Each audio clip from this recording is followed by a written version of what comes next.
every day and say your affirmations. Go. Wake up every day and say your affirmations.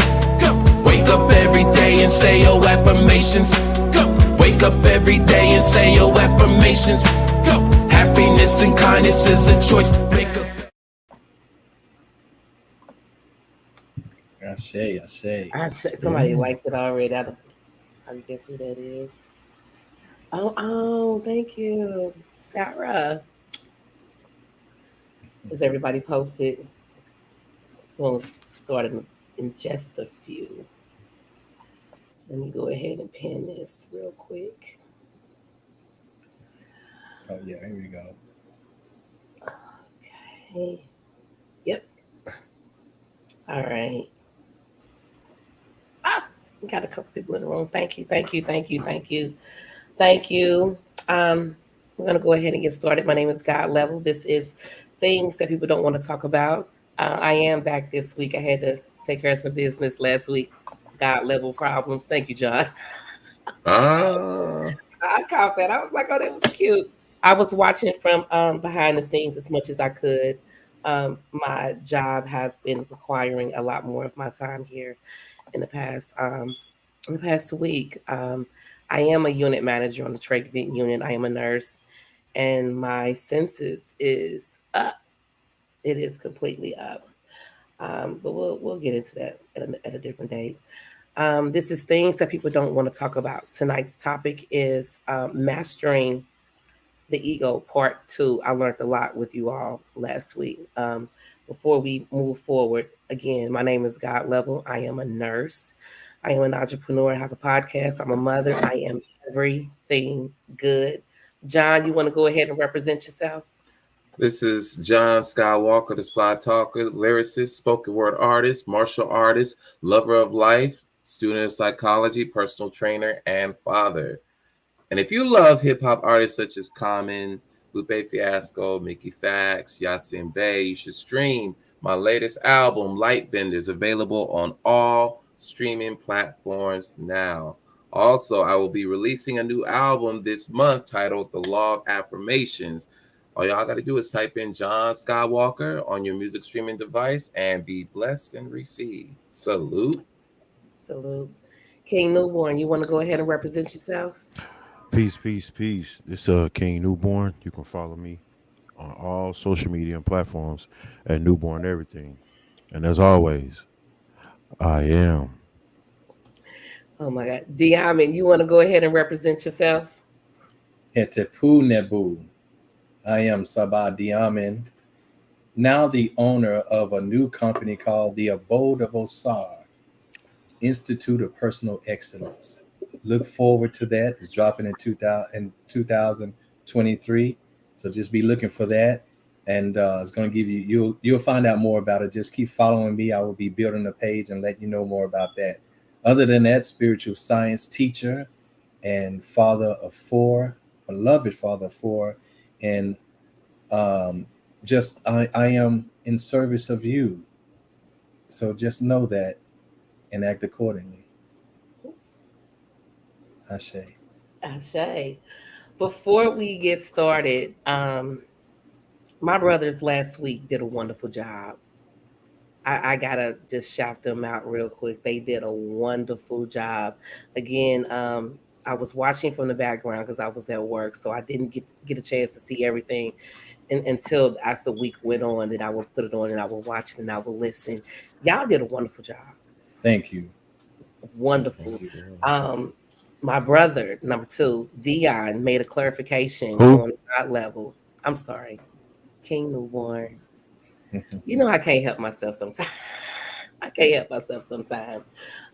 Newborn did a clarification, and I'm going to go ahead and clarify it again. God Level is not about religion. It is not about religion at all. God Level is about operating in your highest potential and beyond.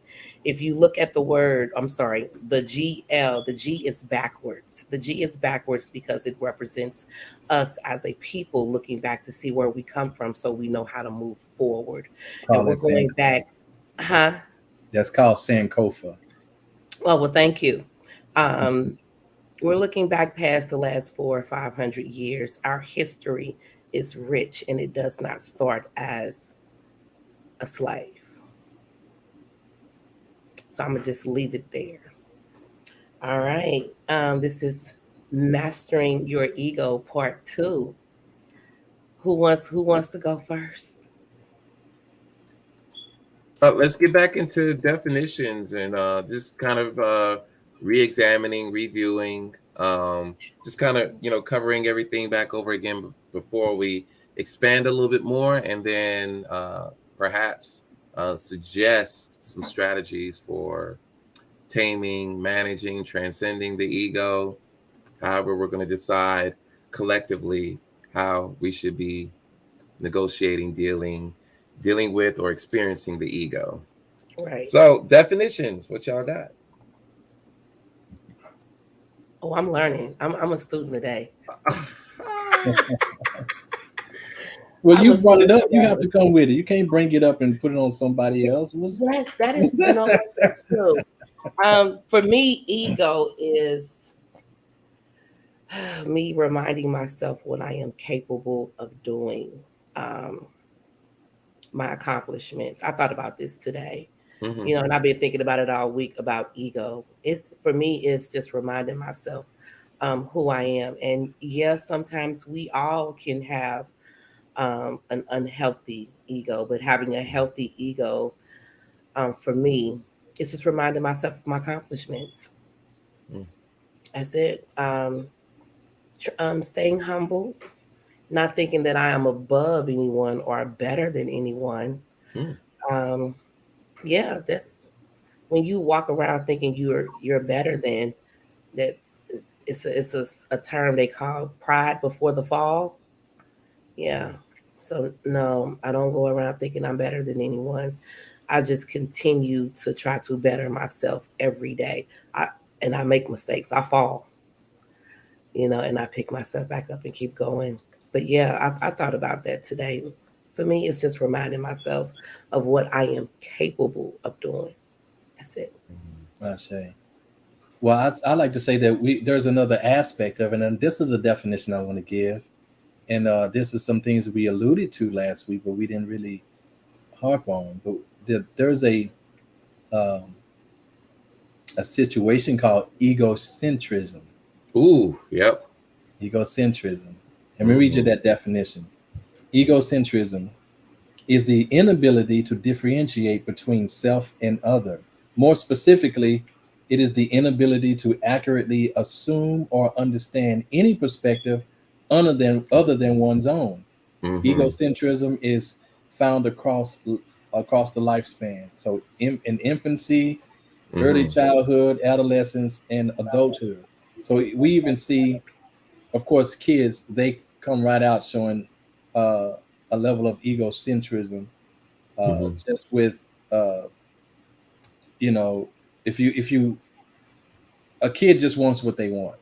Yes. They have, and remember that the reason Mm. why they do this is because there is a large lack of understanding of everything else.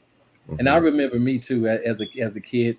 I remember riding in the car, and I must have been. This is a very vivid memory, and I must have been about 3 years old, really.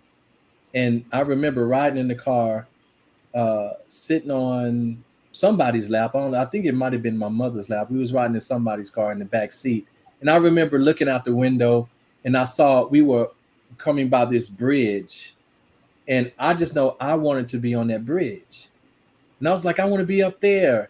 It was like, no, we can't go up there. But so I threw a fit. I was like, no, I want to go up there, and I just started crying and everything because I didn't understand that we couldn't go up there. You see that level of Mhm. misunderstanding or not trying to understand things, that my perspective was the only perspective. But of course, I was a kid, so excuse me. Mhm. Okay, but the thing is that there are so many. How many people do we see do that? And meaning even in adulthood. So the child has survived in the adult. You see, so they don't understand that you don't have the right to do what you want to do. You might have the power to do it, but you don't have the right to do it. You know, So, and because when you exercise that power to do it, then you are now infringing upon other people's right to be who they intend to be in that moment as well. So you don't understand the principles of harmony, reciprocity. You don't understand balance and and order and things like that. So so anyway, I just wanted to throw that out there and look at things from that perspective as well.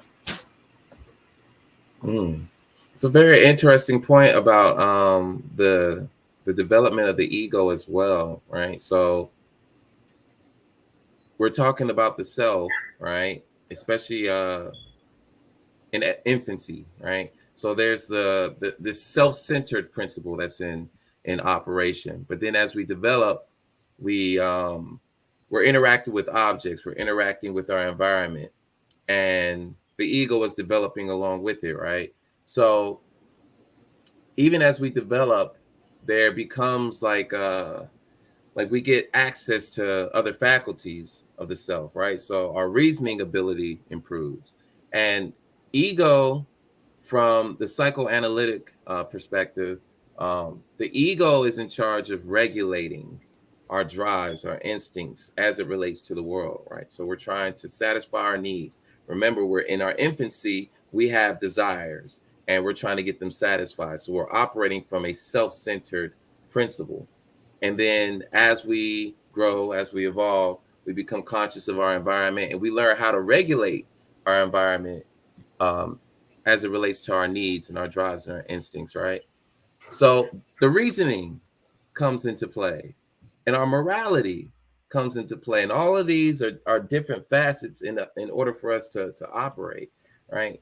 But when you're looking at what exactly is it, it's a creation, right? It's a creation. And from what I recall, it operates in the realm of illusion, because the ego just interprets, it interprets the environment, right?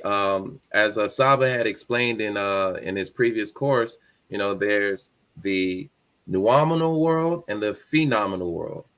And so the ego pretty much deals in the phenomenal world, because the noumenal world is external, right? So that's the objective reality, but the ego is the subjective, right? And so it's like a medium.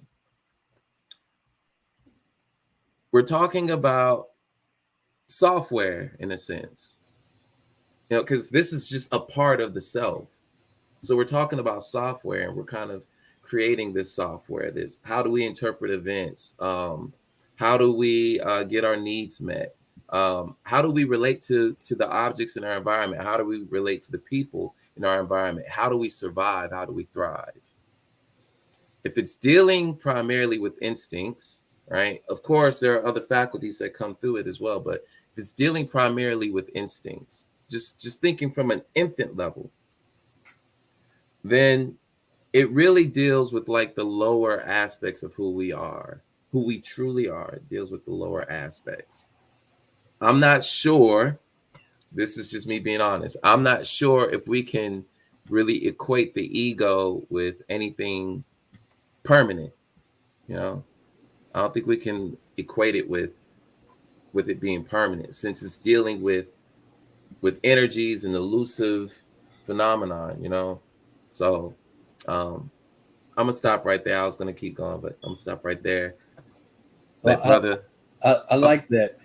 I like what you were saying, like dealing with the permanence of ego, and I think it's a great theory to discuss, only because nothing in creation is permanent. Everything is ever evolving, and even all of creation is here for a temporary moment, one that actually measures out a very long time, given in Earth years. But we're talking about eternity. As far as eternity, nothing in creation can actually last for eternity. So even creation here is only here for a specific amount of time. So and although, like I say, that time is long, we got many lifetimes to enjoy it. In fact, the all of creation, which we know as the universe, the world, is still quite young. Mm. It's still quite young. It has only progressed about maybe 4% since the beginning. 4%. That's how young it is, and and they know this because of looking at the ratio of dark matter and dark energy, and how that ratio is changing throughout the centuries, throughout the ages. Actually, that ratio is changing. So what we call physical matter is actually growing, but like antimatter, dark energy, and things like that, that's actually decreasing. So that's how we can tell that the whole point is for it to first be a full expression of a material world, and all the other. So it's still forming. It's still in the process of, And so right now we only got about 25 percent, 23% to be more accurate, of the of all of creation right now is actually physical matter. The rest of it is still in this unformed position, in the form of dark matter and dark energy and things like that. All right. So we know as time go on, as the actual matter increases, then the other ones proportionally decrease. So that's how we know it's quite young. We're still brand new, everybody. We're still brand new. So we got quite some time to go. But the permanence of ego cannot exist outside of the physical, like you said, outside of the phenomenal world, because there's no need for it outside of that. Outside of the phenomenal world, we go back into our oneness, back into our that one collective mindset. So there is no need for any type of differentiation, which is what ego is for. It's just to differentiate us as unique individuals, and it access or accentuates our uniqueness, gives us a chance to uniquely express. That's what the ego is for. But outside of this, we just merge right back into one. So you're right, it's not permanent. Okay, we move in and out of it. So absolutely. But the good thing is, what the ego is always, what it ultimately does is express the I am. It expresses the I am. When it's fully evolved and fully reformed, then its goal is to express and be in service of the I am. All right. Yeah. So that's why we got to cut it some slack just to understand it a little bit, because it's trying, and so we are trying also through it. So yeah. What you think about that, King?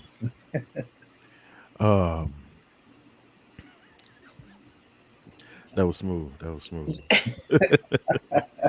was smooth. Right now I'm doing like God level. I'm being a student right now. I'll jump in though. Yeah, I'm gonna jump in though. I'm taking notes. Okay. Absolutely. Because I remember listening to Amina when she called in and she was talking about Tupac. And when she came to that conclusion, I was like, wow. Ain't that something? Yeah. Yeah. Amina hit on something there. She did. Yeah. But still, we have people like Tupac, Nipsey Hussle. We have people like that actually cater. That's one thing about Nipsey. And I didn't know Nipsey personally, but I knew his mother. His mother was going to she was in my class for quite some time. I didn't even know she was Nipsey Hussle's mom. She just told us she had a son who was a famous rapper, but she wouldn't tell us who he is. And also my queen was her Reiki practitioner, so she would always do energy work on her. But it wasn't until after Nipsey passed that we actually found out that she was his mother. and Wow. so we still keep in contact with her even today. She calls and let us know she's okay. But the thing about it, what I noticed about Nipsey, because Nipsey was very evolved in his thinking, uh, and I say on a level. So you have Tupac the revolutionary, and look at these types. And what I'm doing here is I want to show you the different types of egos at play here. Okay, so you have Tupac the revolutionary, and how in his type of egoic presentation catered to the revolutionary in all of us, to where we stand up for justice. Mhm. We recognize and we harp on the injustice being done against us for whatever reason, and then mostly because of us being black, us being disenfranchised, in the impoverished communities, and how all these things. So he was pointing out and highlighting all that. So it really fosters a lot of anger, and outrage towards a system like that. And then you have Nipsey Hussle, who took it a notch above, and he was telling you literally about your divine self. Okay, it was still a revolutionary, just on a slightly higher level.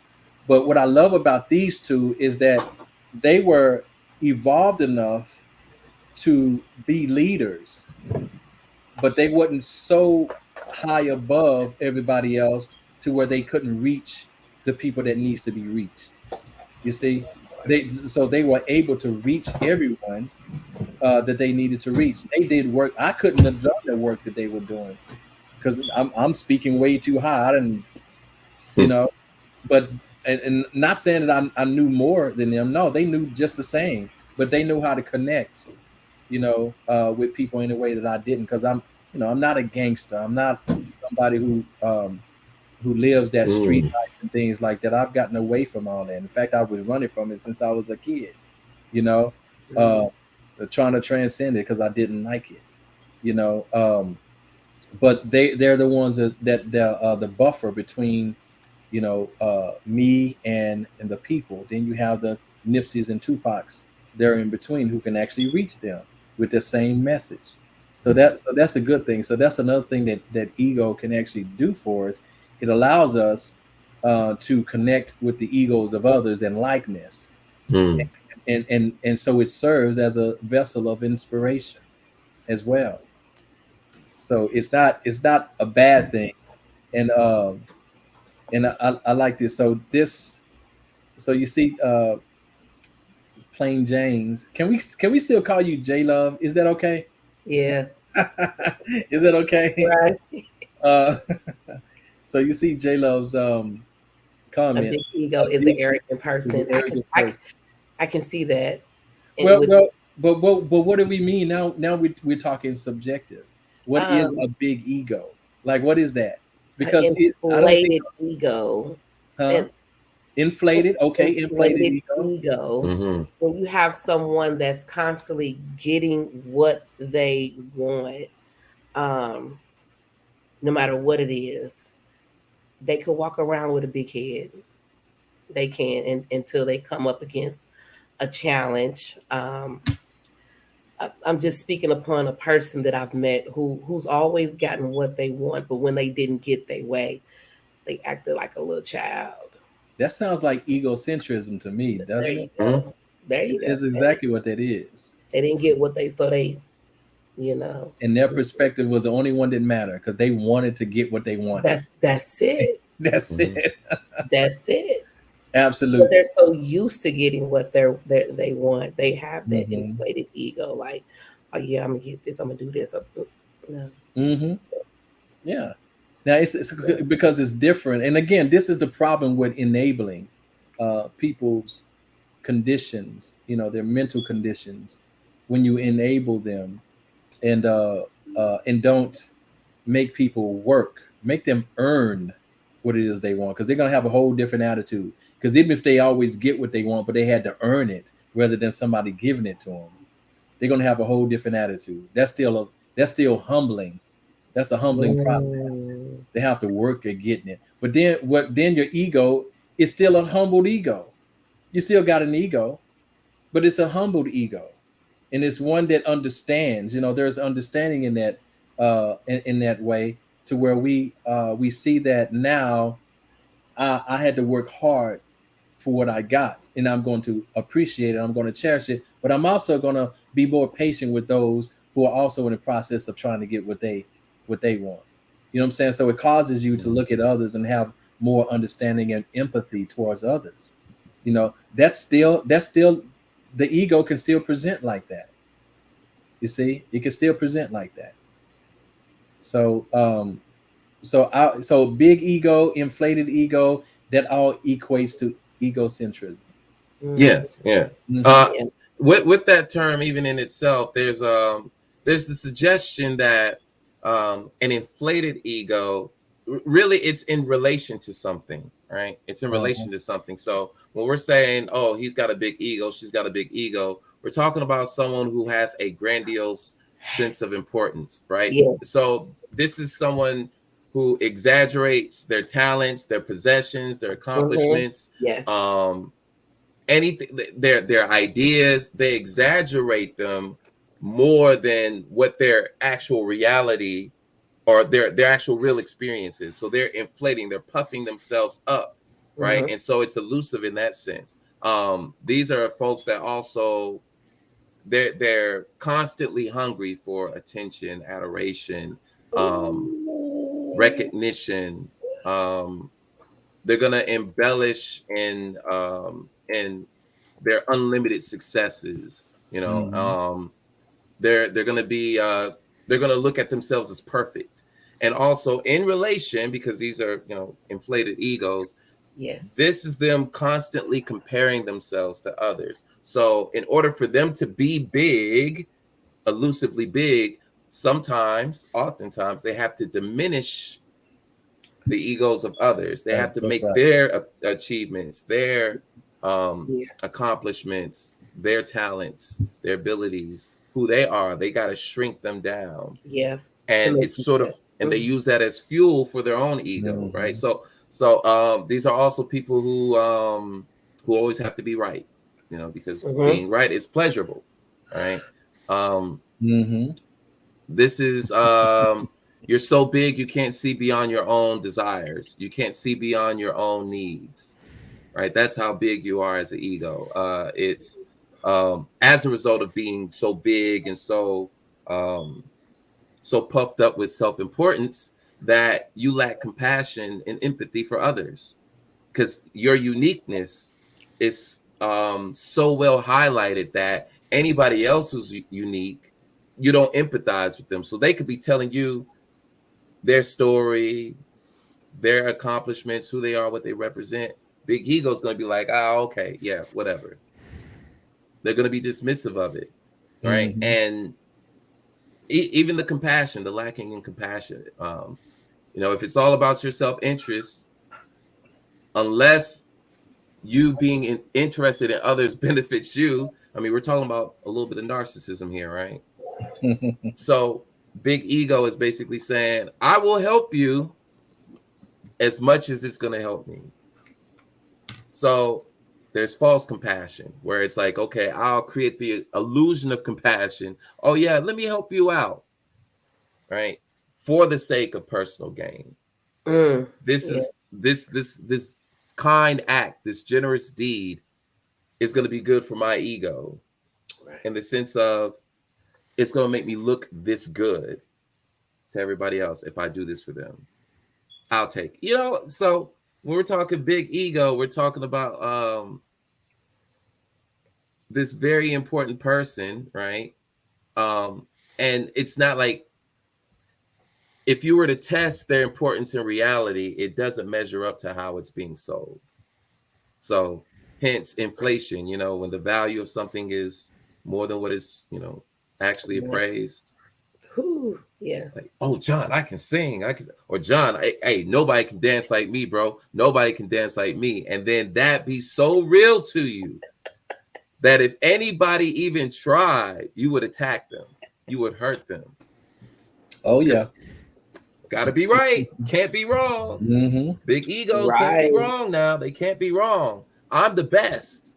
I can't be wrong about that. So I'm willing to do whatever it takes to not be wrong about, like, dang. They How can cannot we take say? constructive criticism. They can't take constructive criticism. Sound And, like healthy competition to me.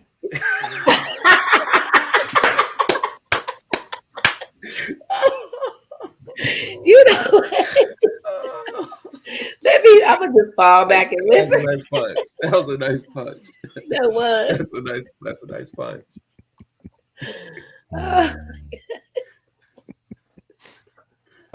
Well, he has a point though. Can we talk about that? Because Go right ahead. yeah.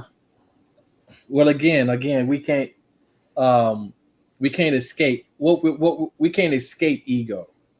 Yeah. No. Let's clear that up. But how is the ego expressing? What's influencing the expression of the ego? Because even in some ways, there is a such thing as healthy competition. There is a such thing as being opportunistic. And in some ways you have to assert yourself in a way to take advantage of some opportunities. Taking just a different spin on what Master Skywalker was just saying. When you're actually helping somebody out just to gain something yourself, that also can be an opportunity. It could be opportunistic. You can see this as an opportunity for reciprocity, because all you really see is that both of us are going to win in the end of this thing. We both going to come out pretty good. You see what I'm saying? Not a bad thing. Not a bad thing. But if you were to say, if you would have started with, you know what, I really I don't have a use. I mean, I get nothing out of it. Nothing at all out of it. Now that is a different expression of the ego, rather than saying, okay, I'm going to get something out of it. Let's go ahead and do this. I'm take advantage of this opportunity. Versus if you couldn't get nothing out of it, and so you decide, I'm not going to do it. I'm not going to do it. I'm not going to help you. I'm not going to do anything. And it'll be different if you just didn't have the resources, you just didn't have the time and things like that. But you do have all that, but you still choose not to, because you're not acknowledging, again, your oneness. You're not putting it out there because you think you're not going to get nothing out of it. See, again, that's a misunderstanding that drives the ego to operate in this false way, right? It's a misunderstanding. There is not ever a time where you can help somebody out, assist somebody, and you don't get anything out of it. You always do. It is going to come back around, even if not from that person or that situation, but because you opened that up. You got to learn metaphysics. Yep. But because you opened that up, it is going to open up a way for something else to come back to you. That happens. So again, because for those who don't understand it, they will be the ones who are saying that me helping you, I ain't gonna get nothing out. It's not gonna benefit me. It's because you don't understand. That's like me not understanding at 2 years old that I couldn't go up on the bridge because it wasn't in our path. That's why I say the child has survived in the adult at that time. So we see it all these different ways. But when it comes to competition is good. It's good. It's just where we now competition is one thing. And this is what I love about marathons. Marathons is not necessarily a race. Everybody that I know that I've ever trained to do a full marathon, they've only been interested in beating themselves from the last time that they did it. They want to improve on their time. It's not about coming first. Nobody's ever worried about. You have to be in the very, very high levels. Now you got to understand, you got thousands of people running, and you'll just be good not to come in last place, even if you're second to the last. When you first start, and but you got these elite athletes that are so proficient at running 26.3 miles, in a full marathon. They're so proficient at that. They've trained and they've done many marathons, and now they actually want to come in first place because that's how good they are. They are among the top 10, in the world. And but then you got some in between that say, I just want to do better than I did last time. Mhm. I want to finish this baby in this many hours instead of it taking, I want to shave my time off by an hour, you know, and things like that. So that's healthy competition. And then you got some people who are just competing. They might compare themselves to somebody else who they think is very good. You know, like, okay, let me see how close I come to being as good as you, or see if I can do better than you. But not ever going thinking, because I hear this a lot too, thinking that you're just the best in the world. Nobody can do it like you. Now that's the ego of death. You are asking to be swiftly humbled. Okay, and that level of humility, that lesson in humility is not going to feel good to you. I promise you, not ever. So anyway, just wanted to point out that just those different perspectives, you know, just so we don't beat the ego up too much, but just understand it is something that needs to be reformed. It needs to be reformed because your ego is trying to express the I am, is trying to assert the good that comes through you, that's supposed to be coming through you, but it's still just a puppet. You're inside of that puppet called the ego, and however it presents, well, it's you. Okay, it's you. I want to chime in for a hot second. I had highlighted competition is not good amongst team members, only challenge opposers. I want to speak on that real fast.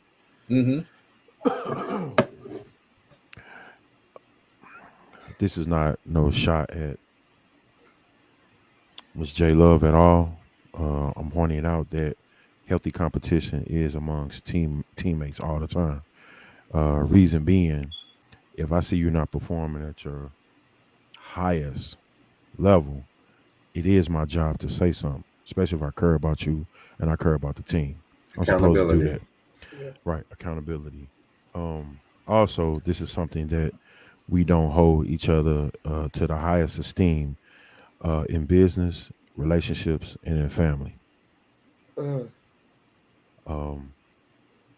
This is where the lack thereof communication, because we're not taking the time to understand that, hey, I might be top notch at what I'm doing, but if I see you lacking, that don't mean I'm supposed to turn a blind eye.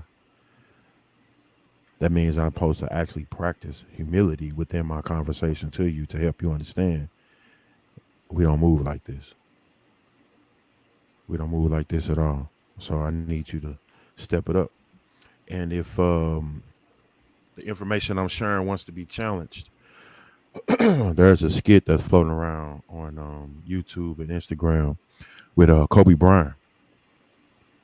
Kobe Bryant made it very clear in the first playoff game that he was going to go straight through his teammate that was playing on the opposite team. I seen that. He made it very clear because he wanted to set the tone. We ain't here to play games. We serious. It's game time. I don't need you looking at me as like, hey, we're good buddies. And no, it's game time. We clocked in to work. So we finna put in this work. And so I make sure you understand what it is about. Like John Skywalker, Master John Skywalker stated, you got to lead by actions, your examples. When you walk, I almost said walk by faith. When you walk by what you know, it's evident in proof of your knowledge. That's very, very important. So I mean, I understand what Love Sean was saying, but especially in today's time, information is so easy to access. Sometimes you have to challenge not just the information, but also the vessel, because if you expose the vessel, the information just might be tainted somewhere. I'm just pointing that out. Anybody want to chime in on that? And Love Sean, please do. J Love. You mean J Love? Oh yeah, J Love. I'm sorry. Yeah, please, J Love. I hope you understand where I was coming from when I'm with the statement that I'm making. It's healthy, and also because I played team sports before, and there's been some times where 2 or 3 of us will pull somebody to the side and we'll help them. Like, yo, where your head at? What you doing? You ain't in the game. You tripping. And sometimes this is done during practice, because if one of us starts slacking, we all pay for it in practice. I used to hate that. Suicides, I used to hate that. Run the entire gym, I used to hate that. When we had to run the entire gym, suicides, and the football field, that was Nasty. one lap. I hate that, because you always throw up.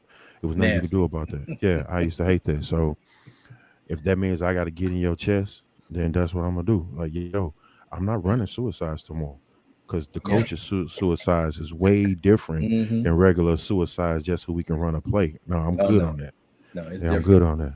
Very different. Yeah, Mm. we had the same level of accountability in when I was going through the fire academy. Uh, we had this 7-story tower that we had to run up and down the stairs, all the way to the roof and all the way back down. Every time one of us, now we had a class of about 25 guys, Mm. and one of us messed up, we all had to run towers. Now, and they didn't put like a number, y'all have to do it 3 times. There was like, you owe us 50 towers. We got, we in fact, we were so rowdy. we had to do, at times we had to do 200 towers, and sometimes, and we would have to uh take 4-inch hoses, fire hoses, which which can weigh anywhere from 40 to 50 pounds themselves, depending on the length. And then we had to run up and down the stairs with those, up and down the tower. Think of a 7-story building, and you just taking the stairs, not the elevator. Okay, so we had to run all the way up to the roof and all the way back down, over and over and over, and your legs go numb and everything else, right? So yeah, so we had to, so that forced us to hold each other accountable and to be out at our best, because when one messed up, it did affect the other. So we had this collective ego that we had eventually learned to establish, because when we're working as independent of one another, we tend to mess things up and cause more hardship on other people. And it was, so then we held each other accountable for that hardship that could possibly be caused on us. Like, look, you can't, like, shut up when you get in class, don't talk back to the instructors, and be on time, because if one person was late, we all paid for it. Be on time and blah blah blah. And eventually it merged us into this single egoic unit, to where we operated as one. And then if somebody was knew they wasn't going to be on time the next day, they would call everybody else and say, listen, I'm gonna be late tomorrow. They would, just don't come. Just stay home. Don't come. Or it's like, I'm at my limit, I can't miss another day. Do y'all mind that we might have to run some towers? And they're like, all right, I got you, we got you. So we just come prepared to run those towers, because we know one of our classmates is going to be late. You see what I'm saying? Can you imagine a world like that? You know what I'm saying? Can you imagine that? You see what I mean? So this is healthy competition. It's healthy accountability. Yeah. Accountability. And the thing about it, because she had mentioned also, J Love mentioned that now, well, we are now enemies once you're on the other team. There's a difference between an enemy and opposition. Okay, it's different.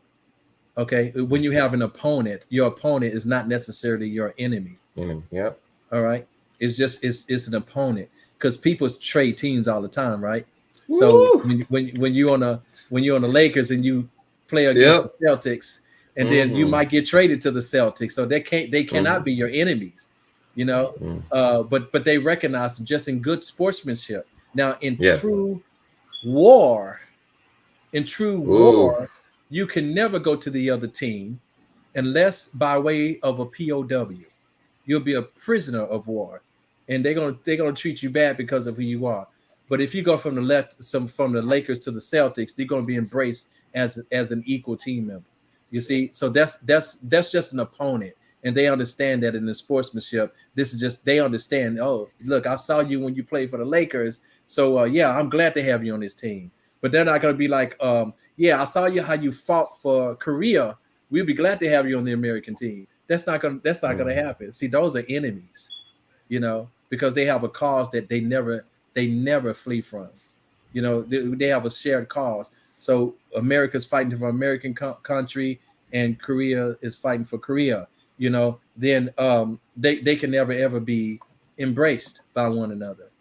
So that's the difference between an opponent and an enemy. Okay. And so, but even to deem one as an enemy, that is an inflated ego. We in this country, in fact, it is right now, this capitalistic system that we have, global capitalistic and colonizing system, it depends on us seeing each other as enemies. We have to. If we didn't see that, then we could not have it could not justify why one will shore up his military prowess over another. It could not justify why one would have nuclear potential and over another, and things like couldn't justify. And then we could and somehow we developed this sense of pride for being in our country, because we now have an enemy. That's ego. That's inflated ego, out of balance, unreformed, and not in the service of mankind. You see, because we've only paid attention to the differences instead of our collective unification, our unified selves. You see, so this is how, look, that ego can go either way, but at the very crux of it, that's, to me, it's like trying to blame the devil for your actions. The devil didn't make you do it. The devil wouldn't have never had access to you had you been right. Tread lightly. Well, what I'm saying is, don't throw off accountability. Don't throw off accountability. Facts. It's still you. Facts. It's still you. Yeah, it's still fair. It's a fair point, even from a secular point of view. And even they would tell you. Yep, God is about accountability. Yeah, God is about accountability. It's about accountability. Because remember, you are God and the devil. That's all I'm saying. I heard that last week, and I was like, tread lightly. Please tread. Said that last week. I was like, yo. I'm sorry. Sometimes some truth just slips out. I be trying to hold nothing wrong with that. I'm just trying to maintain the balance. That's Okay, that means I'm done for now. I can go Don't shut no. No, I ain't shut down. He'll never shut down. That is not in his system. His DNA is from a different breed. He ain't shutting down. I know where he come from. I know where Master Skywalker come from. So we get it general. Y'all are bonding so well. And look, those are my brothers right there. I just want you to know. It's how she's like, oh, look at them. Yeah, I'm serious, because we were supposed to have a powwow Wednesday, and I got caught up, and then here go John. Oh, don't worry, we all on the same page. We was just bonding. I'm like, facts. I missed out, but that was good. Still sharpening steel. It's all peace. Yeah. It was lovely, yo. It was love. That's good. I love it. I just want to point out, we say what's an unhealthy and what's a healthy ego. I want to use that in saying, instead of opposed to saying God and devil, unhealthy ego and a healthy ego is one and the same. That's basically what brother Sabah Dahaman is alluding to. And furthermore, even with that, your unhealthy ego can force your healthy ego to make a decision that those around you be like, well, why did he do that? Sometimes that is the balance taking place. And that could be very deep. That could be very deep. Because you can't disassociate the ego from the individual. They are one and the same again. This is one of the reasons why I irritate my sister when I say, I'm gonna say God level. I irritate God level when I say I am. Because regardless of what I say at this particular point in my life, it's all me. Every last drop of it. Even when someone may feel, oh well, uh, King did such. I'd be like, correct. I did do that. Unfortunately, through knowledge, wisdom, and understanding, it actually pushes forth my culture. So therefore, I had to do what was necessary. My main goal in any and everything that I do, if I can understand it, I got peace. Just like with God level expressing that we were bonding. When I first came to this podcast, the first thing I had to check my ego because I understood there was another soldier warrior in the room. And Yeah. when I noticed that um, we never did collide, we only swap information. So in the midst Yeah. of me feeling like I was finna have an unhealthy ego, my brother John Master Skywalker from another plane on this earth helped me stay in check with his healthy ego at the time.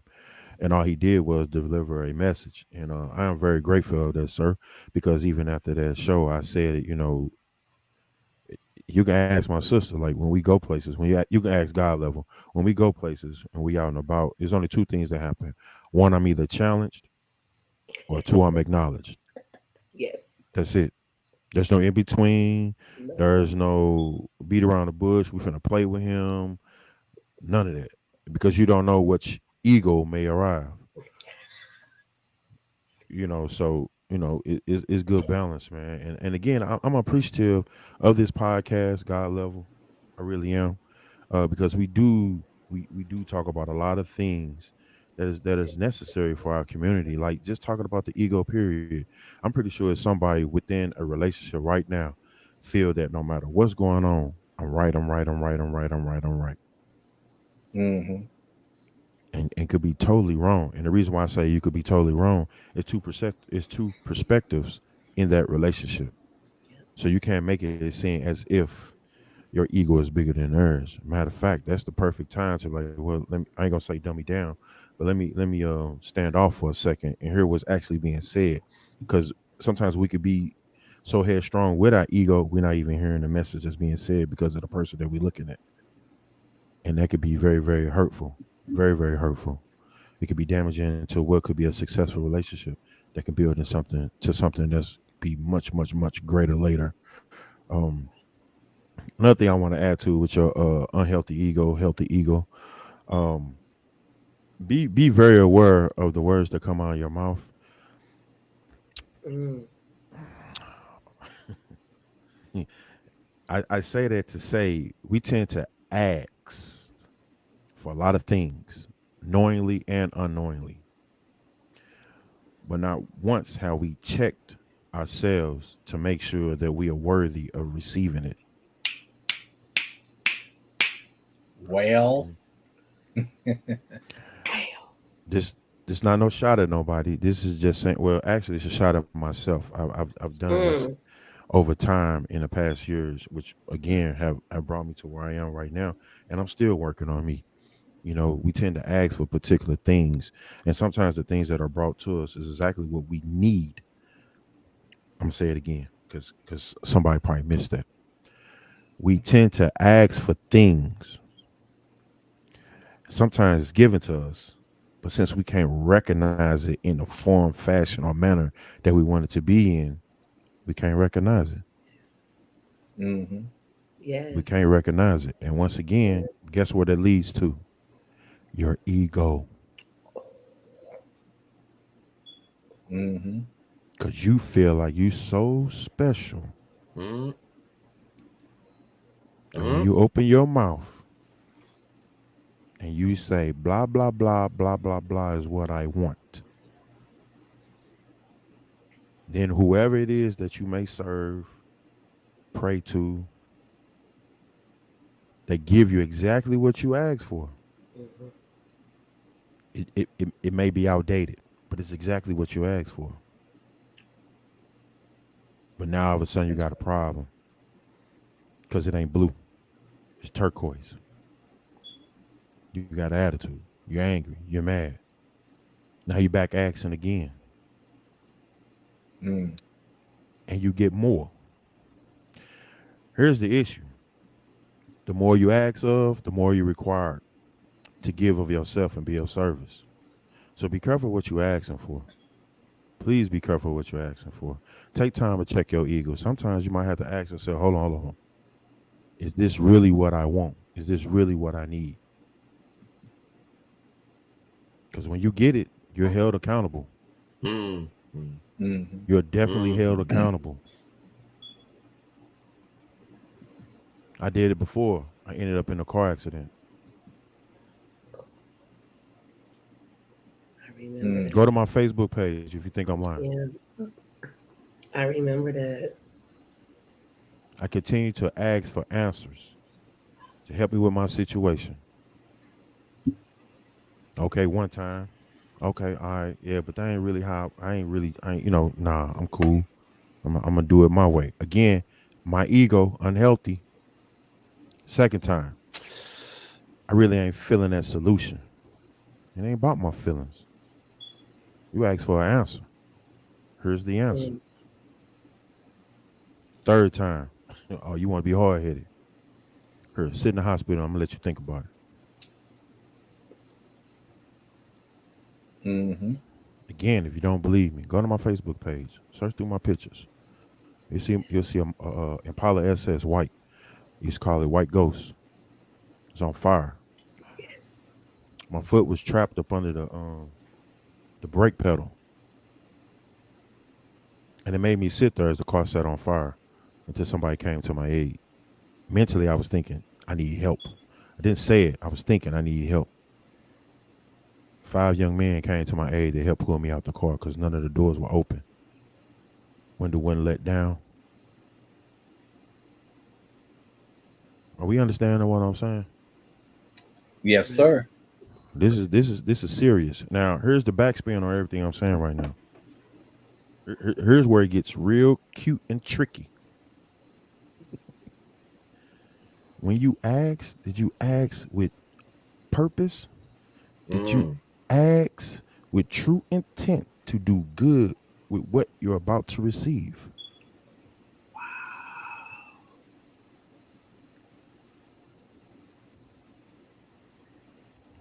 I'm just saying, just something to think about.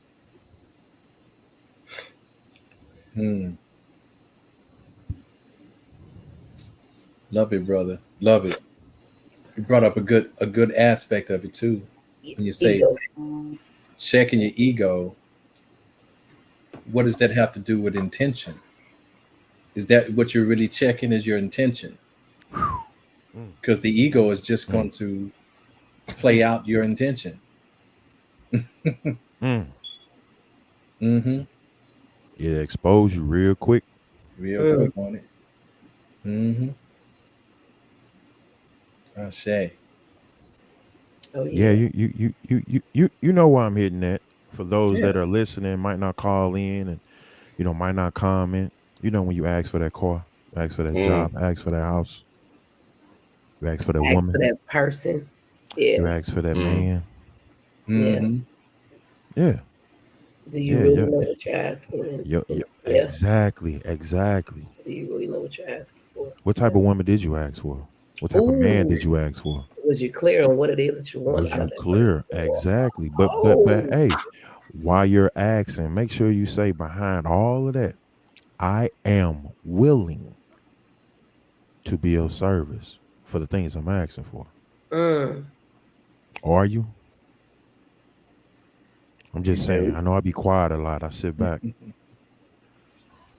I gotta point something out. Sometimes people be asking for things that they're not even ready to receive, or they want all of this to a person that they can't even give half of them. That's not even half the qualities. They're not even carrying half the qualities in themselves, so they're asking for from another person.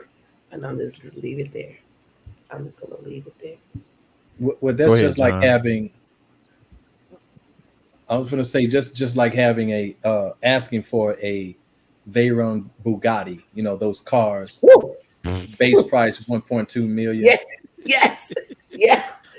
Now, Wait a minute. now this That's the one this with the 2 engines and 2 transmissions. Is it the one? all that. What? Now, let me tell you something. As magnificent as that vehicle is, Yes. I wouldn't take it if someone gave it to me for free. Never. Mm.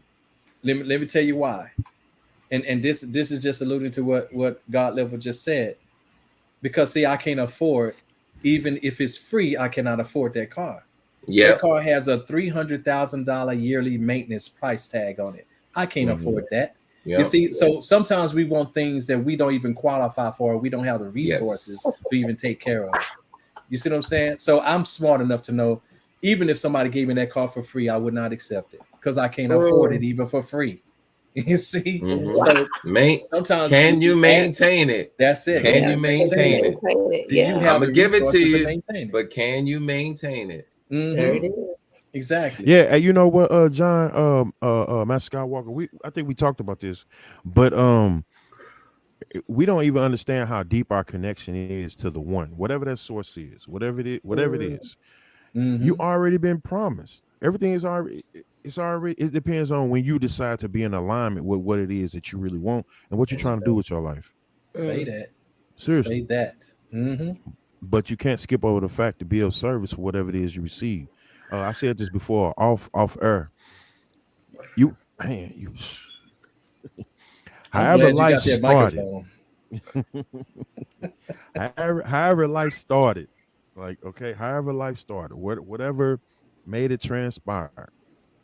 You talking about billions of life cycles just for you to have the same experience they did, and you still have the nerves to say, "I want more." Hmm. Just think about that. You ain't asking for the bare necessity to maintain your life. He said, "I want more." Mm. I'm gonna let my mic cool off for a minute. I'm glad you got that microphone. Y'all see what that microphone done to him? Baby. I love it. This is my brother. I'm King Newborn in the flesh. I love it. I love it. All love, all love. I say. And you don't irritate me when you say I am. I know that that's all you're going to say. Like he's not going to add any. And Diamond will bag you up. Well, that's the most 2 powerful words out there. Yeah. Better believe it. Yeah. Better believe He In said practice. Look, Yeah, in practice. Yeah, he said a mouthful. I am. Be careful what follows. God level. Did you not come to the hospital? I did. Oh, okay. So I'm careful. I had to make sure they was going to, Yeah, I'm careful. Yeah. I did. Both times. Lord have mercy. I did. Mm-hmm. I did. I seen the picture, the x-ray. I was like, and it was a quick fix. It was a painful fix. Yeah. I Very seen the painful. car. I was like, and you know what?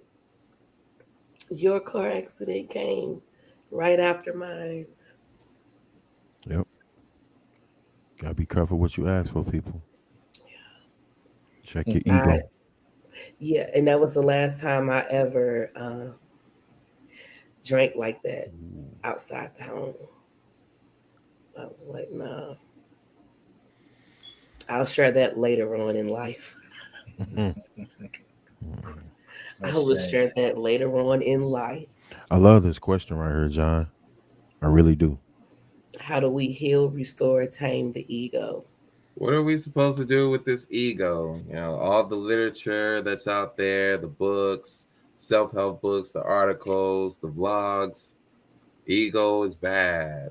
So, what are our people supposed to do with the ego, knowing that it has this particular function? It could be healthy or unhealthy. Are we supposed to transcend the ego? Are we supposed to tame the ego, manage the ego? Cope with the ego, conquer the ego. I know that one's out there. Dissolve, eliminate the ego. What are we supposed to do with the ego? Well, first things first, the ego ain't going nowhere. Okay.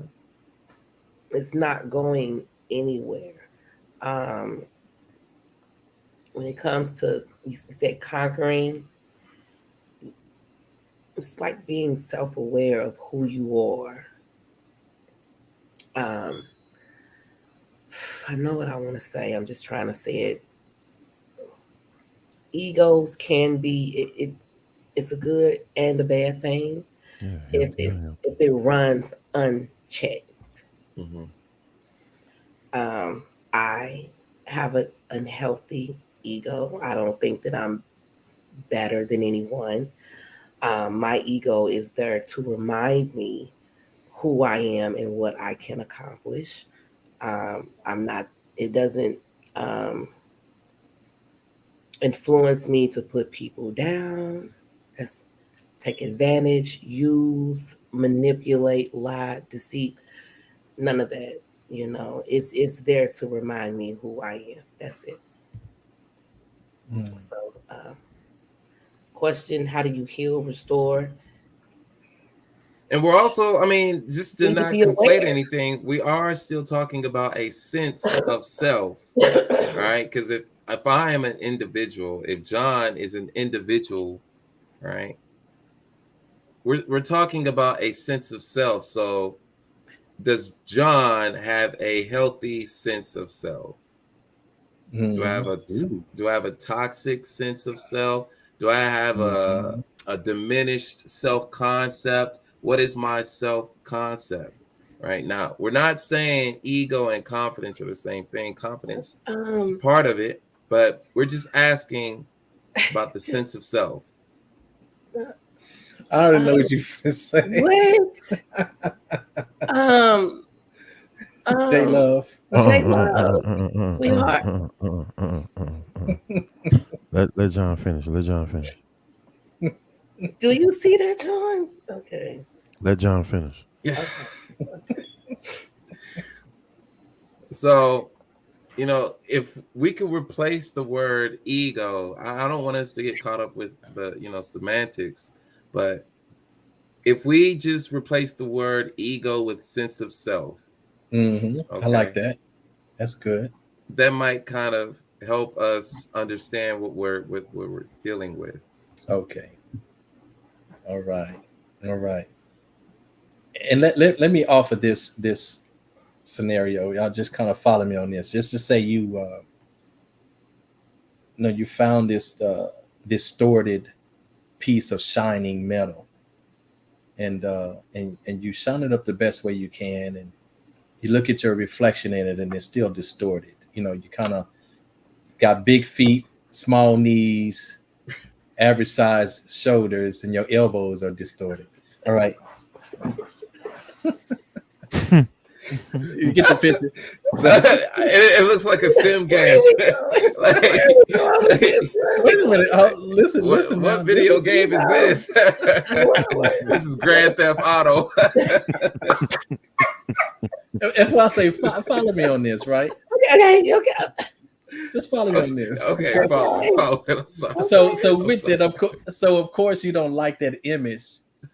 You know, you don't like what's coming back, what's reflecting back to you. So you're going to distort the metal a little bit more. Maybe if I stretch it here, shine it here a little bit more, and I bang it right here, and then you do that, and then now your hips are to one side. You done lost a complete ankle. One of your shoulders are drooping, and now your chin is on your nose. Okay, so now that's not the proper reflection of you, right? So then you got to like work on the mirror a little bit more. Work on that piece of metal that's reflecting you a little bit more, right? So then you try to bang it a little bit, stretch it a little bit. And so the goal is to finally get your reflection to reflect as you truly are. You see? So if we're talking about what the ego is, this is what the ego does. It's oftentimes, and in most people, it's not reflecting who we truly are. So the goal is to try to get it to reflect who we truly are. And I ain't talking about who we are in this incarnated way. But there is a certain way that a divine being, which is who we truly are, here and what we truly are, reflects. There are certain characteristics that comes through that reflects in the mirror is the ego. The ego itself is going to reflect exactly how you are. And if you haven't quite straightened that ego out yet, it is going to give you big knees and small feet and so forth, right? It's not going to reflect, and then you're not going to like your own reflection. But if you start to identify, if you settle for it, like this is just how I am, and you're going around with distorted elbows, wondering why you're rubbing people the wrong way. Woo, okay. People are actually stepping away from you and things like that. It's because of your reflection. Okay, it's because so your sense of self, and I love that. Thank you for that, John. Your sense of self is literally your identity. How are you identifying? And if you're okay with that, then it stays. But if you look at that reflection and you say, this is not a reflection. It's not reflecting who I truly am. So let me straighten this out some more. So when we talk about how do we heal, restore, tame the ego, it still is about your intention. It still is about your sense of self. It's about knowing who you are so you can truly reflect who you are, instead of reflecting the things that has happened to you in your life. So that's the thing. Straighten that mirror out. And that's all the ego is. It's a reflection of who it is that you think you are. That's all the yourself. Ego. Observe yourself. That's it. Observe yourself. That's it. And too often people get caught up in the exterior, right? The outside world. So clinging on to all of that and trying to manipulate it to conform to your ego, to conform to your identity. So it's not coming from up high down. It's going in the other direction when it should be coming from the top down. But instead, they're going from the bottom up. Oh, you have to conform and bend and mold to me. All right. Do that with the reality. You may or may not be successful. You may or may not be successful. So who is it? Who do you need to become to get what it is you think you deserve? Who is it? I know I've had to work on that. That's a tough journey. That's a tough journey. And as I said before, y'all wouldn't have liked who I was prior to 15 years ago and so forth. You wouldn't have liked that because I wasn't getting what I thought I deserved. What I got now, the love and connection I have between you and between all of us and everything, that's what I've always felt like I deserved. But I wasn't always one who earned it because of how I was reflecting. I wasn't reflecting my true nature. I was responding or reacting to the things that had happened to me. Again, the triggers, the mental illness that I was dealing with, and things not diagnosed, but it was obvious because I found myself constantly bathing in the pools of anger all the time. Yep. Taking that nasty elixir of those hormones that was debilitating all of my organs, making me even more unhealthy. I was doing that all the time, and I identified with it because I felt like that I was protected by being that way. But as long as I identified with it, because I felt like it protected me, my image was always distorted. It was always distorted. But I felt like, it's not getting me what it is what I truly deserve I should have. I'm still not building beautiful relationships, strong relationships. I am not that person that's capable of doing that yet. Then I got to get busy on becoming the person who deserves that, who is going to earn that. So I had to work on myself. So I had to work on myself, and that's what it is. So I straightened out my ego. Do I still got some distortions? Yeah, but they not as easy to see as it used to be. I have to look for the little dings now. Got to look for them now. But I've done a journey, and so my ego now is more reflective of my true nature, and I'm actually getting the things out of life that I deserve. Oh, because you took our time and changed who you were Yes, to that's become in right. alignment, with the things that you wanted and what you were asking for. That's it. You can't Hmm. ask for something that you're not ready to receive. I can't be a liar and ask for someone to come in that's going to be honest with me. That's right. It'd be that simple. Hmm. A cheater asking for someone to be faithful. Hmm. Mm-mm. Oh, I want to be loved, but you know for sure you don't like people. Hmm. See? Or you don't even know how to love yourself. Mm. Yeah, thank you. We at an hour and 15 minutes. How are we doing? Improve your self-image, folks. Improve your self-image. May have to take stock of what your current self-image is. Make your appraisal. Make your evaluation of your self-image. What do I like? What do I want to keep? What don't I like? What don't I want to keep in my self-image, my self-concept? And then make a new you. Yeah. Weed out those poor qualities. You got to develop strategies on how to improve them. It might be, hey, I want to be more compassionate.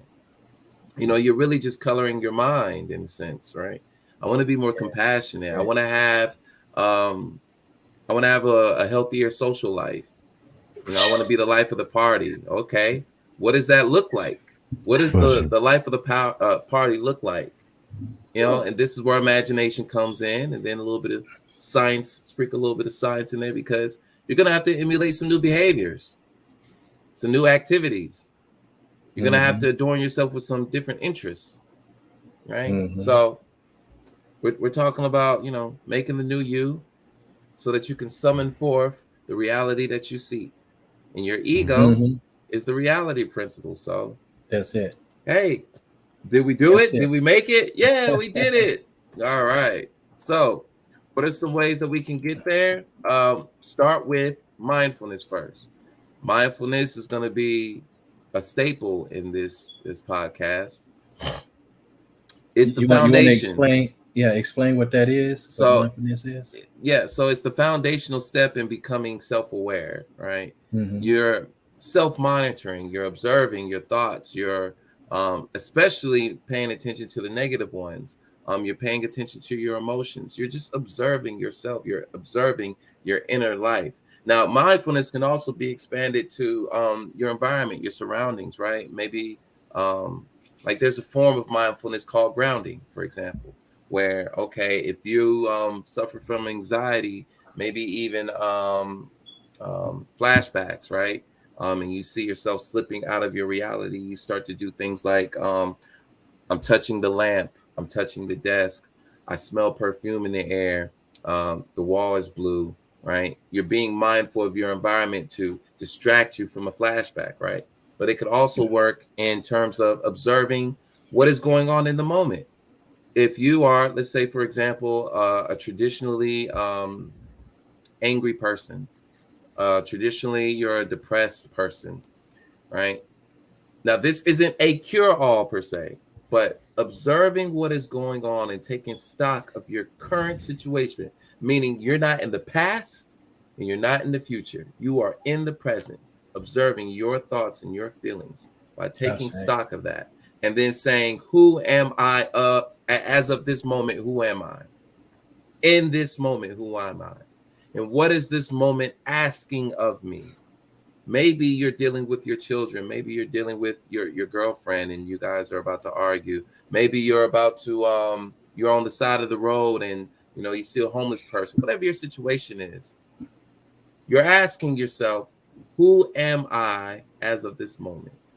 What is this moment call of me? That's the mindfulness. Just observe your thoughts. And by observing your thoughts, you now have to exercise a little bit of discernment, because you're going to have to distinguish between the voice of your ego and the actual situation, right? And let's just say, for example, you call somebody and your ego, and they didn't pick up the phone, and your ego starts to make up a story to fill in the blank. It needs to explain what just happened. Doesn't have all the information.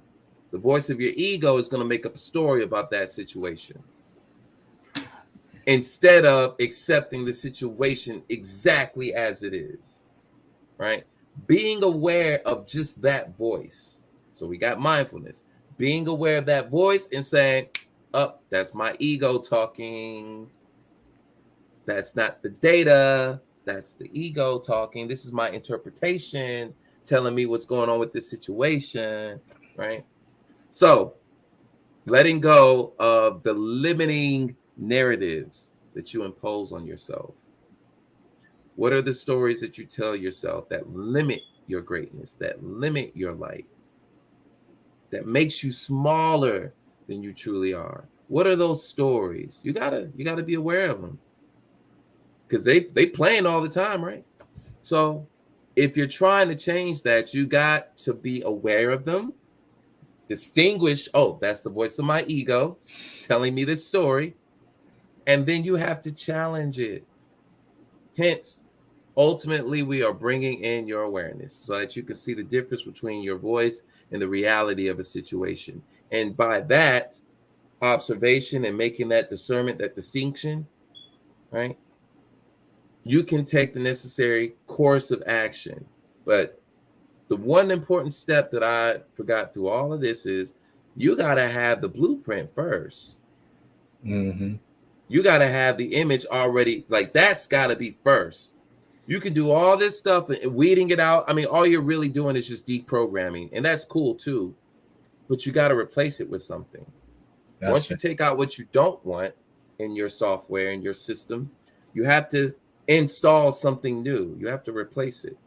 And you can't have them cooperating with each other, because one's going to lead you in one direction and one's going to lead you in the other. So conflict. Yep. Conflict. Tension, conflict. Yep. Within yourself. I think she got a call. This is God Level. Who am I speaking with? J Love. How you doing, J Love? Hello, y'all. Hey. Hello. Hey. How is everyone? We are good. Yeah. We're feeling Good, good, feeling great. Okay. I do got an image. Y'all got the bear with me, because I'm not gonna say I'm struggling with ego, but I think I'm like just being myself.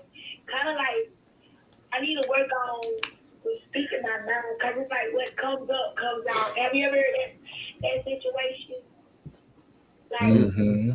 kind of like boldness. Is boldness like ego or something like that? But that's what I'm trying to say. Like, please don't say what I'm saying is offensive. I'm just like sharing thoughts. I'm not trying to offend anyone. I'm just sharing thoughts.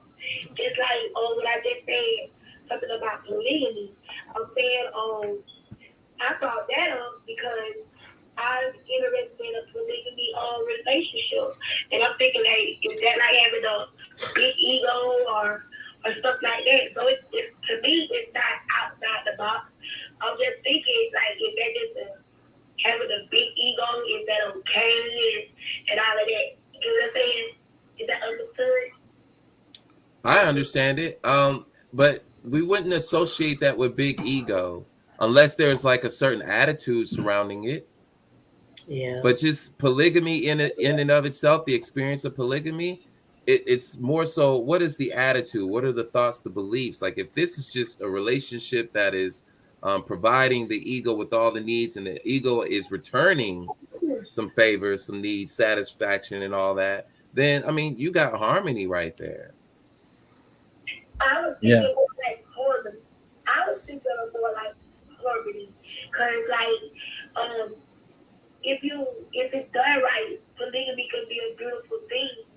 Everyone could be well taken care of, you know? Mm-hmm. And then like a team.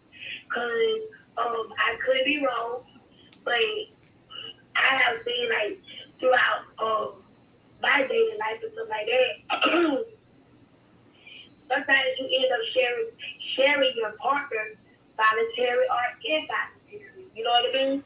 So if you just open about it And of course, the authority position, the authority person in the situation, I consider having a big ego, like you know what I'm saying? They're the key of all of that. You feel me? Well, the thing about polygamy, you have to understand that you got other situations that look like polygamy that's not. When someone just have a harem of women, you know, to where it's the man and he just have his choice of women. They pretty much like concubines. But in the polygamy situation, those women are not concubines to the man. They are his wives and they are sister wives to one another. And economically, they have come together to blend multiple lives into one just to make it easier, you know, for living and things like that. So polygamy is a whole different thing. It's a lifestyle. It's a way of living. And just because on the outside it looks like one man has multiple women, but it's not the same. So you have to question, what are you truly seeing, you know, versus I'm sorry, go ahead. What if it's the woman that feels like she deserves more than one husband? Well, if it's that, then she should not be in a polygamist situation. She should be in a polyamory situation. So that's polyamory. When it's a woman who with multiple guys. You know. I don't know. I don't know. I'm a work in progress right now. I really am. Which one do you want? I'm trying to figure some things out. And I will say, please excuse me if I'm not myself right now. I just did go through a challenge. I went through a challenge, but I'm fine. And so if I'm a little different today, please excuse me. Yeah. You're quite pleasant, beloved. You're quite pleasant. That's okay. Go ahead. Yeah. But that's about it. I still showed up to class, so I'm here. Okay. But thank you so much. Thank you so much for your calling in and your comments. All right. We appreciate you, hon. For sure. All right. But you know, it's still, you know, the question that you had before, that you had displayed before, what was that question? It was something about what does a healthy ego look like, or something. It was something to that aspect. Oh yeah. What are the qualities of a healthy ego? That's it. Some qualities of a healthy ego. Now, I think we've beat up what an unhealthy ego looks like. I think we beat that horse, you know. But it is important to understand that what we're really talking about. So if we just really, when we say healthy or unhealthy ego or big ego, little ego, this is just us wrestling with an understanding of what it is. When it really comes to an unevolved and evolved ego, that's what it really comes to, because what we're talking about is maturation, maturing. Is really maturing. And so even coming from and it's, you know, and it's nothing separate than how a child presents, you know, in his, you know, infancy, in its childhood, in its adolescence and young adulthood, versus how the wise elder presents. You see that maturation. So and the whole way they're taking along their ego. The ego is just maturing along the way. You know, a wise elder is a matured version of a child who doesn't know what they want. You see, and still what they have in common, they both have an ego. It's just presenting differently now. So we're always growing into one. So there is an unevolved and an evolved version of the ego. Does that happen in a lifetime? No, still many people get to 70, 80 years old and the child has survived in the adult. You know, wisdom still has not been attained. You know, there's been a lot of experiences, so there's a lot of knowledge there, but no wisdom. You know, they still hold on to those things that trigger these emotional conditionings within them. So the ego cannot even mature or even evolve as long as those we haven't dealt with those emotional conditionings, because they will inform the ego. You see, they will influence the way it expresses. And so, and even in times, so when we look at the qualities of a healthy ego, there is wisdom there, undoubtedly. There is a willingness to share. There's a willingness to assist, and there seems to be a larger and more broad awareness in a sense of self, but a more broad awareness of that ego's connection with everyone and everything else around it. You see? And so when you start noticing those things, and those things come gradually, they come gradually. And you start to notice some of those things where you got some people that know that in this area, but in other areas, they don't quite know. They just haven't learned it in this other area. But you can see the evolution of the ego. You can see it is happening. It's evolving, you know? So it happens. It's every man and woman's destiny to evolve their ego. I have no doubt that we all get there. And so I'm at the point to where I learn how to have patience with those who are still on their way. No judgment, just patience, you know? So anyway, I just wanted to say that. Did you have a call or something? Oh, you were just No, okay. no, I was Right. no. No. Yeah. No. So I have a question that I'd like us to address before we cut Head the out. cord. Yeah. What happens to the ego upon death when we drop the body? Well, again, we merge right back into the one at that point. Yeah. The ego is completely a physical presentation.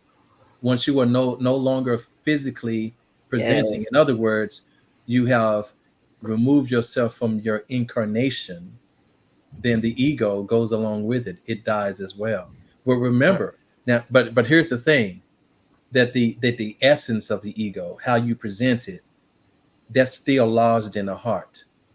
The essence of the heart, or what we call in Kemet, the ib. Okay. So that's still there, and that still is going to be what's going to be weighed. You know, your conscience, you still have your conscience. You still at some point, because your conscience and you as consciousness are eternal and immortal. So you're going to have that weighing now, like, oh, did you present right? How, you know, did your ego evolve right? Did it evolve to the point to where you can hold and honor a high vibration to move on to the next higher realm? So you still, your ego is a presentation. You really ain't got to go through the duat to understand that, because how was your ego at this point? You know, if it's low vibrating, if you have this lowly expression, this carnal expression, then you know that your heart is going to weigh heavy, you know, after death. But you do shed it, because now you're pure and you can see it at that point. You shed it, but it's now contained, its essence is contained in the essence of the heart. And that's what's weighed on the scale against the feather of truth, you know, at that point. So we shed the ego, retain the essence. Okay. Yeah. So is it safe to say that the ego is basically, I don't know, past tense? Say it again. Is the what? Is the ego always in the past tense? Oh, absolutely not. Oh. The ego is ever present. Mm. It doesn't even exist in another tense.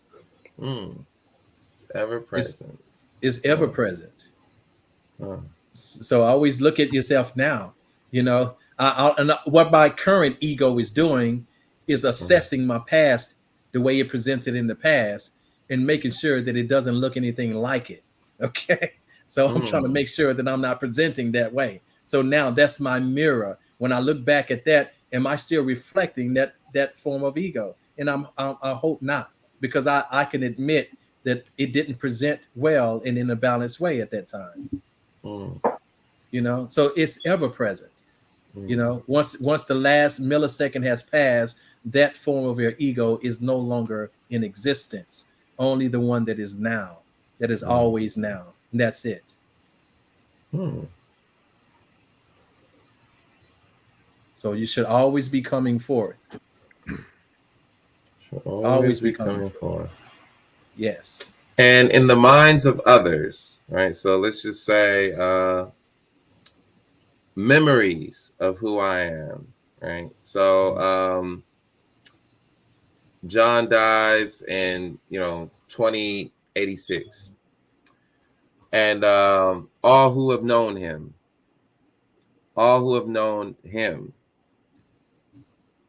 does that constitute as still being part of the? I mean, I suppose that belongs to the world, so it stays here. It belongs to the world. It belongs to the consciousness of the world. Okay. Yes. And that's another thing, beloved. You just said something extremely important. You ever heard of the second death? The second death is when people stop saying anything about you, when they no longer speak of your good deeds. The good deeds are still going to be the actions and the deeds of the ego while you're still here. And so you ever seen that movie called Coco? You seen the movie? I knew John seen it. Anybody else seen it? That's my boy, because I know he me and him like that.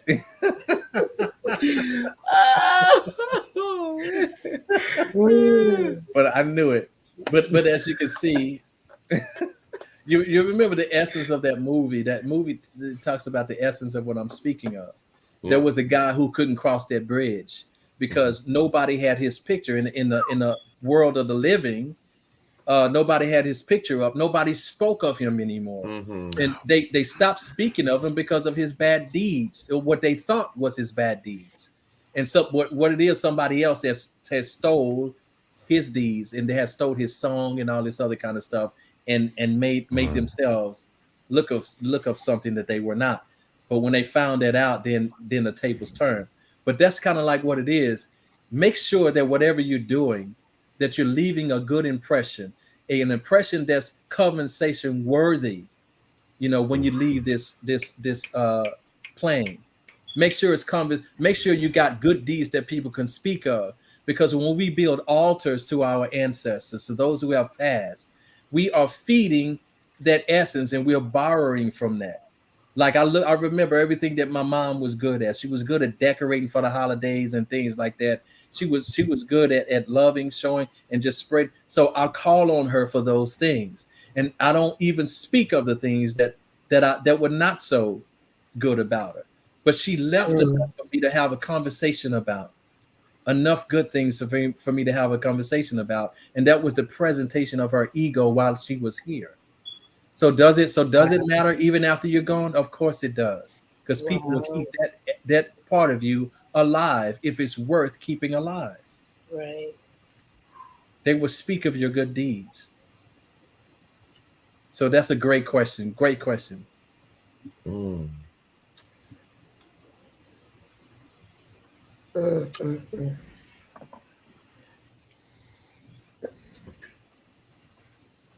So I say,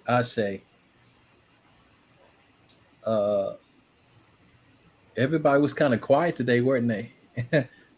Yeah. Oh, yeah, it's all good. We got spectators, but I guess everybody's back taking notes or something. That's fine. You know what? I appreciate everyone who stopped in, who's watching right now, who J Love did call in, who's leaving a comment.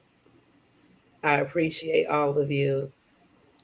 Yes. Yeah. So it's an hour and 38 minutes. If we think we're done with this subject, we can go ahead and close out. With that being said, I guess that'll be you, Diamond, taking the floor. Well, this is the month where we are commemorating or remembering the Ma'afa, which is the slave trade. Not just the Atlantic slave trade, but all of the slave trades that went on, coming from the coast of Africa and going into Latin America and other places as well, even here into the Americas. So I want to do this in honor of that, this particular one. And forgive me if I stumble through any part of it, because again, I'm dusting it off. It's okay. It's okay. Do your thing. All right. Black bodies swinging from oak tree limbs, a mass variety of black herds and hymns, cracked backs, body frames mauled by whips, bloody noses, blackened eyes, and swollen lips. Land of the pilgrim's pride, land where my fathers died. From every mountainside you forgot to let freedom ring, so you stand hypocritical of the song you sing. America has yet to live out the true meaning of his creed. See you first off the backs of my elders, my peers, and my seeds.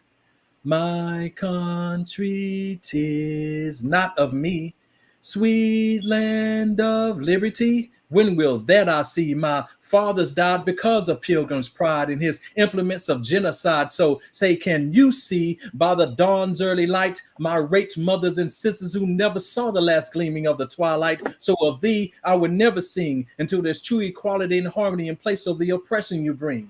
And yes, that star-spangled banner still waves, blown by false notions of justice and Jesus saves. It's time that America steps up and pay me back and stop giving my reparations to Asians with 80% of government minority contracts. And it's a fact that I've grown weary of this crap, but it's like my cry is never heard, and it's only a handful that gives a damn, and the rest of us are scared of America, America. You let your music swell the breeze and ring from all the trees that bleeds the blood of my ancestors. And your fields now nurtured by the soil that's enslaved and enriched by the blood, sweat, and tears of my slave predecessors.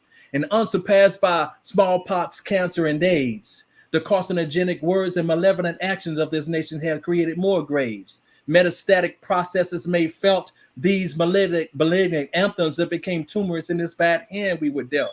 And black folks, it's time that we move toward a new world order. It's time for us to do our thing and lift every voice and sing till earth and heaven ring. See, we need to keep our eyes on the prize. No longer should we be fooled and no longer should we fall for genocide in the skies and praising material things put in front of our eyes. I'm tired of these lies. It's time for some UNITY recognize. See, I think somewhere down the line we've forgotten about the struggle we're losing and just how situation was begotten. We're walking around like sterile dogs, afraid to produce a self-supported community because for each other we claim to have no use. So before we lift every voice and sing, we need to lift every head and see just what the hell is really going on in this land that we call our home. But we quick to claim we've grown, but we've grown into men that can't be identified by our own kids and mothers that are too busy loving us to death, but they never thought about teaching us how to live.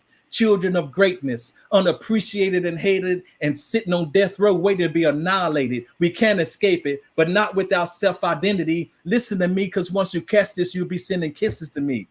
We, the people of America's misunderstood class, desire that you take a closer look so you can overstand this mass. And we, the people of America's Black race, Black community, need to rise up from niggerhood and give birth to an infinite Black unity and stop saluting these malignant anthems.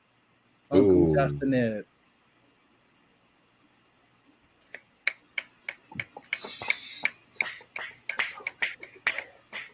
I saw what he did there. Oh, I gotta step my game up.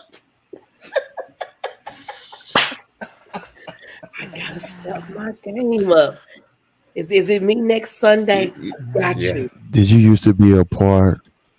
Did you used to be part of Slaughterhouse? Just curious. No, I don't even know what that is. Wow.